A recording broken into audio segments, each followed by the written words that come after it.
Hey everybody, it's Jeff Esposito here from jeffesposito.com. Here to do a vlog about first impressions that can come back to bite you in the ass.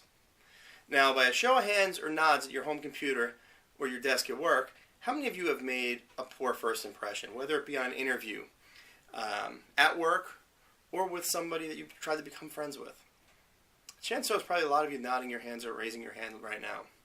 Now, on the flip side, how many companies have given you a bad first impression? I know for me there's a bunch that I can think of, and I'm sure you probably are the same way. Now, how many of those companies have you done business with or repeat business with, or how many times have you gotten the chance to let somebody know their first impression cost you business? So last week, my wife and I were out shopping for window treatments for our house. You know, we've lived here for a year plus, and we still haven't put curtains up on our front bay window. So we went out, took the measurements and everything to Home Depot. We were looking at what they had over there. Midway through flipping through the books of things, this young lady came up to us and tried to ask us about services the Home Depot offers and if we'd like a free estimate and possibly discounted services from them just by being somebody in a store. Pure marketing ploy. They want to get somebody out there. What I had forgotten about and what the lady didn't know about is that we, as a family, had a really crappy, bad first experience with Home Depot contractors. When we were getting ready to sell our condo in Boston, we actually had somebody come out to our house to talk to us about refinishing the kitchen cabinets. Now, anybody who's selling a condo knows the kitchen helps in a resale. While we were doing this, we had the worst sales rep, and I had forgotten about this for a year because it was so nasty. The guy was large and in charge and sat down in the only chair we had in our condo that was, in a weird spot to have us sit around. Then all of a sudden he pops off his shoes without asking, and they stunk. And then started demanding of my wife, who had just given birth to our son about a month ago, that he needed a cup of water and it would be quick. Guy wasn't a good salesman, needless to say. Midway through everything, a really nasty thunderstorm comes out and knocks out the power in our place in Brighton. We only have a flashlight to do stuff. The guy's asking us to hold up a flashlight to go over everything and is trying to wait out this nasty thunderstorm. It lasts about a few hours.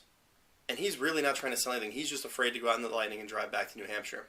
After everything gets done, he asked me to carry things down to his car. His car's towed. Then asked me to drive him to the lot.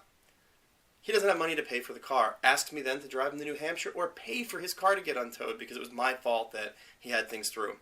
When I declined to give him everything, dropped him off at a Dunkin' Donuts where he called his manager to come and pick him up and help get his car out. Not a good experience.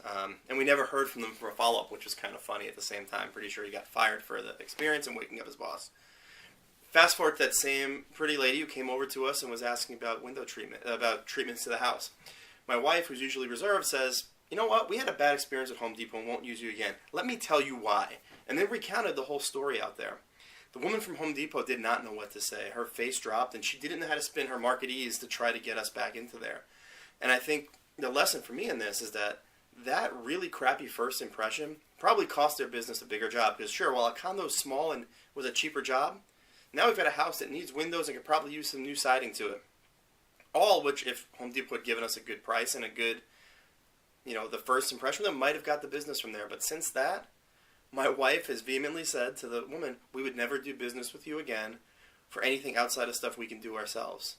All because they gave a horrible first impression and did not even follow up, knowing that their person was such a bad salesman and had to have his manager come bail him out to get his car out of an impound lot because he didn't follow the right steps. So I think from Home Depot, they're a giant company. It probably doesn't matter in their bottom line. But for me as a consumer and somebody who does business with people, if you make that kind of impression, it's going to hurt you.